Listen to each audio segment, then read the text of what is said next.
299 pimples ഒക്കെ മാറിയോ? ഇതാണ് മിനിമലിസ്റ്റിന്റെ salicylic acid plus LHA 2% cleanser എന്ന് പറയുന്നത്.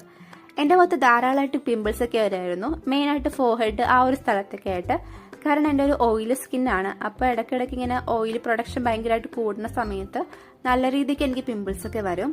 പിന്നെ ഇപ്പോൾ ചൂട് ആയതുകൊണ്ട് എൻ്റെ മുഖം ഇടയ്ക്ക് വേർക്കുന്നത് കൊണ്ടും അതിൻ്റെതായ ബുദ്ധിമുട്ടുണ്ട്.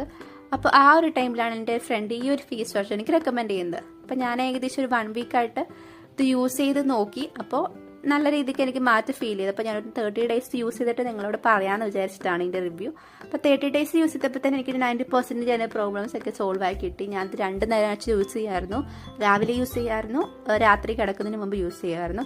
അപ്പോൾ അതിൻ്റെ ഒപ്പം നമ്മൾ മോയ്സ്ചറൈസിങ് ക്രീമും പിന്നെ സൺസ്ക്രീനും കൂടി അപ്ലൈ ചെയ്തിട്ടാണ് പുറത്തായാലും നമ്മൾ പോകാറുള്ളത്. അപ്പോൾ വീട്ടിലിരിക്കുകയാണെങ്കിൽ മോയ്സ്ചറൈസിങ് ക്രീം മാത്രം അപ്ലൈ ചെയ്യും, പുറത്ത് പോകുകയാണെങ്കിൽ സൺസ്ക്രീനും കൂടി അപ്ലൈ ചെയ്യുമായിരുന്നു. അതിൽ നമ്മൾ പെട്ടെന്ന് നമ്മൾ ടാൻ എടുക്കാനായിട്ട് ചാൻസ് കൂടുതലാണ്.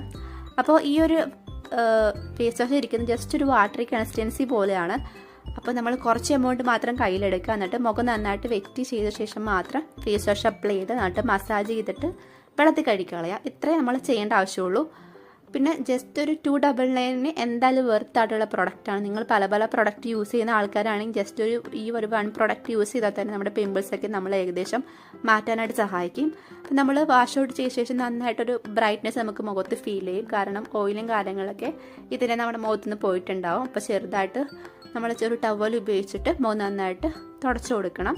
പിന്നെ നമ്മൾ പ്രൊഡക്റ്റ് യൂസ് ചെയ്യുന്നതിന് മുമ്പ് ഉറപ്പായിട്ടൊരു പാച്ച് ടെസ്റ്റ് ചെയ്ത് നോക്കിയിട്ട് വേണം യൂസ് ചെയ്യാനായിട്ട്.